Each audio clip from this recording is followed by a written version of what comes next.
1940, I lived with my father in the town of Deal on the Kent coast of England, safe from the thunder of the Germans' guns in France. Some days in May I could hear it rolling in big booms across the English Channel. Some days I could feel it rattling the glass in the windows on our street. My father, Martin Gates, owned the Lucy, a sturdy fishing smack. Her wooden tubs were thick and heavy and smelled of herring and mackerel and cod. I liked to watch my father's quick hands stacking tubs and sorting fish. I liked to listen to Dad's friends trading stories on the beach. They were all Deal fishermen too. But now their talk was about the trouble at Dunkirk. Just across the channel, only 50 miles away, British soldiers were trapped there. They said thousands and thousands, and so were the French. The Germans and their tanks would capture them. Families will lose all their men who were uncles and brothers and fathers and sons.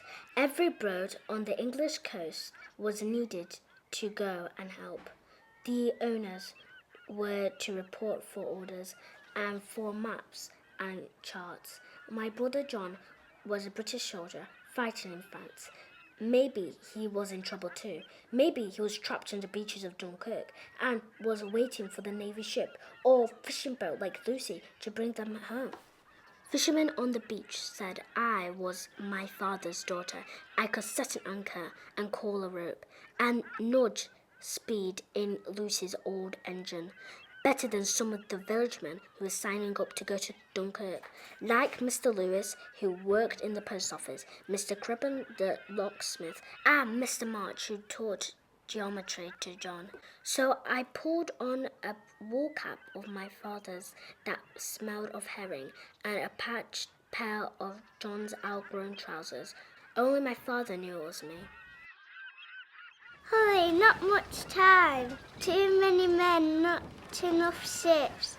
Those were the words we heard echoing in town and up and down the beach. I hurried to help Dad. Stack cans of water. I looked more cans full of fuel and yards of rope. And I hurried again to haul the wet nets of our Lucy. We'll need every inch of room for soldiers. My father called to me over his shoulder. Maybe even John, I called back. That afternoon we sailed from Dunkirk.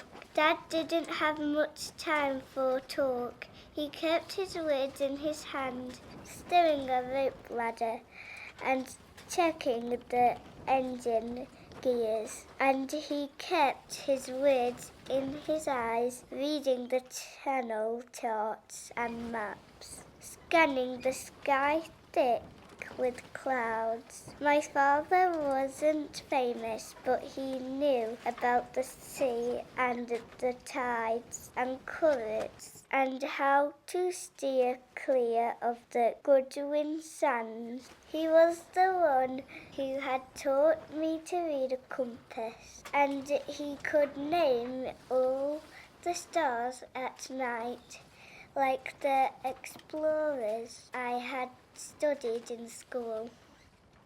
So on the last day of May, Lucy left Deal and sailed north to Ramsgate to join a motley group of ships. All kinds were in the convoy. Farther out in the channel, past the Goodwins, our group joined with other. It was like an amazing Amanda. It was a word from my school book, and there I was in the middle of the biggest Amanda of all. That day, the line of convoys going to help rescue the British Army was almost 5 miles long, stretched end to end on a smooth grey sea. To save time and fuel, tugboats and bigger ships pulled little ships in their wakes. A lot of tow ropes frayed and snapped. A lot of rusty motors sputtered and stopped. I listened to the low throb of the Lucy's engine.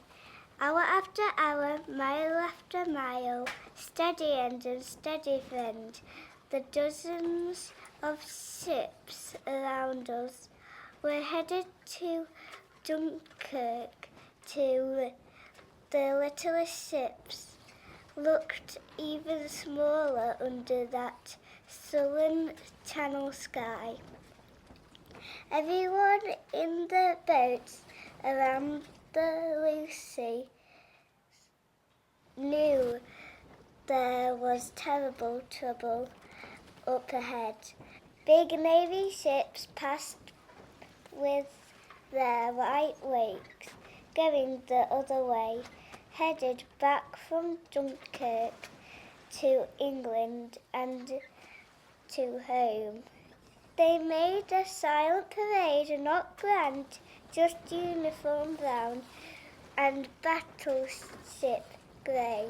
Their decks and railings were crowded with men. I tried to look up and find John in that sea of tin helmets and tired faces, but they were the faces of strangers and not my tall, skinny brother.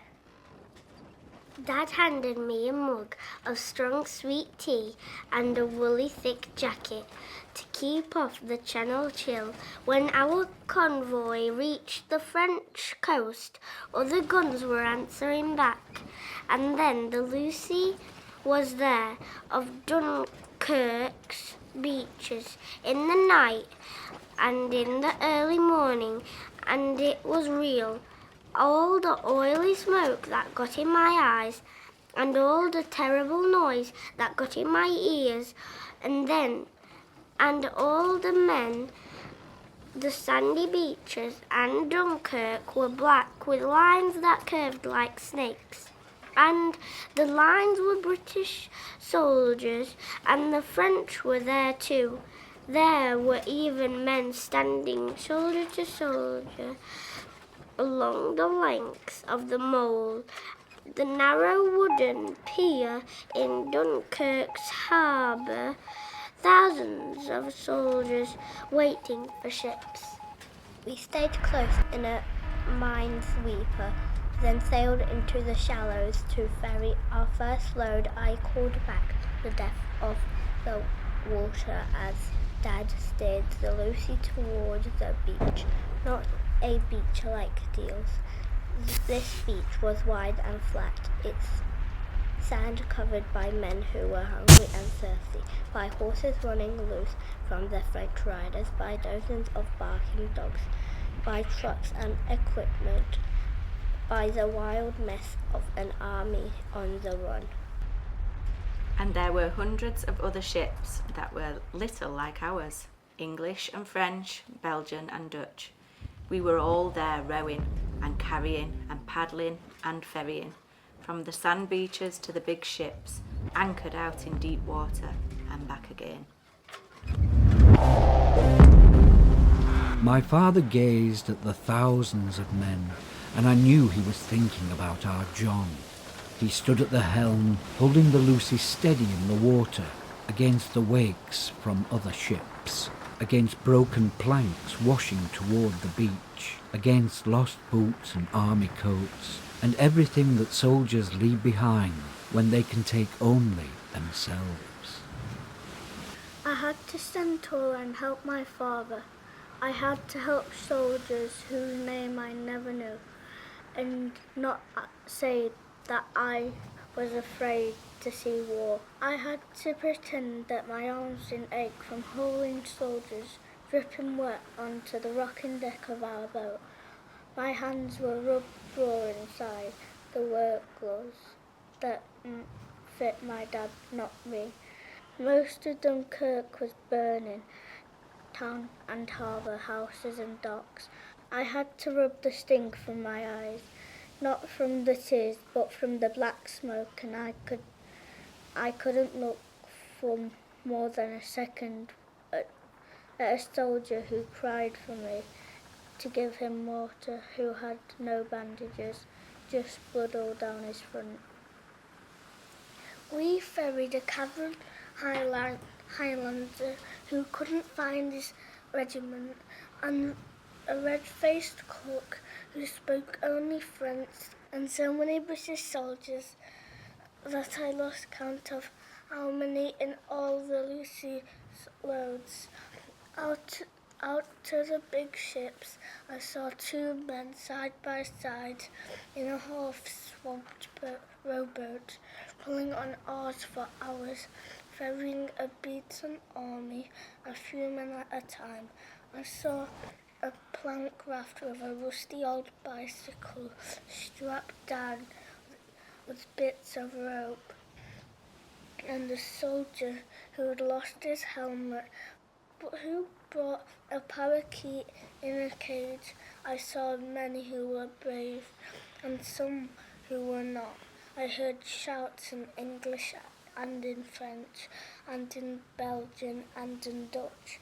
Get the men off the beaches, get the men off the mole, get them onto ships, get them back home. That was the job we had been sent to do. That was the job, and we each had a part.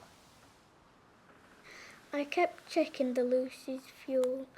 When only 2 cans were still full, we followed a Smoky Joe and a Dutch scoot and turned to head home. My father and I prayed that John, if he were here, had found out a place on a sturdy ship. Suddenly the sky was filled with the noise of an enemy plane. It was diving, bombing, German Stuka. Some stray bullets hit the Lucy and she sprang a dozen leagues. Our last load of soldiers had to bail with their helmets on. The miles going home, but the Lucy's engine kept running steady with that throb I knew so well. And then we were there with dozens of other ships streaming into the safety of the harbour at Dover, bringing our army home. I helped my father look for John among all the ships, unloading men.